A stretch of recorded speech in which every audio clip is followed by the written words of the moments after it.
சென்னை மாநகராட்சியில ராயபுரம், திருவிக நகர் மண்டலங்கள்ல தூய்மை பணிகளை தனியாருக்கு விட்டதை கண்டித்தும் பணி நிரந்தரம் கோரியும் ஏற்கனவே NUML திட்டத்தின் மூலம் வழங்கப்பட்ட தூய்மை பணியை தொடர வலியுறுத்தியும் தூய்மை பணியாளர்கள் ரிப்பன் மாளிகை முன்பு இரவு பகலாக அங்கே தங்கி கிட்டத்தட்ட 11 நாள் அந்த போராட்டத்தை தொடர்ந்துட்டு இருக்கிறாங்க.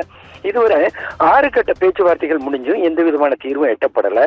இந்நிலையில அமைச்சர் சேகர்பாபு தலைமையில மேயர் பிரியா, அதே மாதிரி ஆணையர் ஜெயகுருபரன், குமரகுருபரன் ஆகியோர் முன்னிலையில 7ஆம் கட்ட பேச்சுவார்த்தை ரிப்பன் மாளிகையில வச்சு நடந்தது. அதுலயும் எந்த விதமான ஒரு முடிவு எட்டப்படாத ஒரு சூழ்நிலையில இதுவரைக்கும் அவங்களோட போராட்டமானது தொடர்ந்துட்டு இருக்குது. பல வருடங்களாக வேலை பார்க்கிற அவங்களுக்கு அதாவது ஒப்பந்தத்தின் அடிப்படையில் மாற்றுறது உள்ளிட்ட பல்வேறு பிரச்சனைகள் காரணமாக தான் அவங்க அந்த போராட்டத்தை ஈடுபட்டு இருக்கிறாங்க.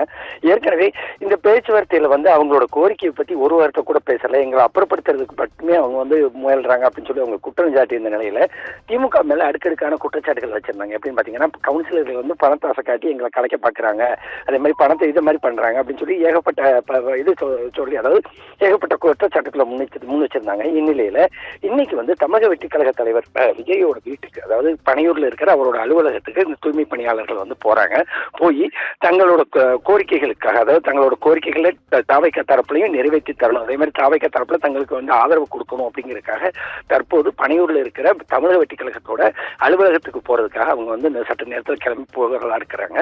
தாவைக்கா தரப்புல யார் பேச்சு, அதாவது தலைவர் விஜய் பேச்சு நடத்துவாரு அப்படின்னு சொல்லி எதிர்பார்க்கப்படுற நிலையில இதுக்கு அடுத்த கட்டமா என்ன மாதிரி மூவ்மெண்ட் போக போறாங்க அப்படிங்கிறது இனிமேதான் தெரிய வருங்க.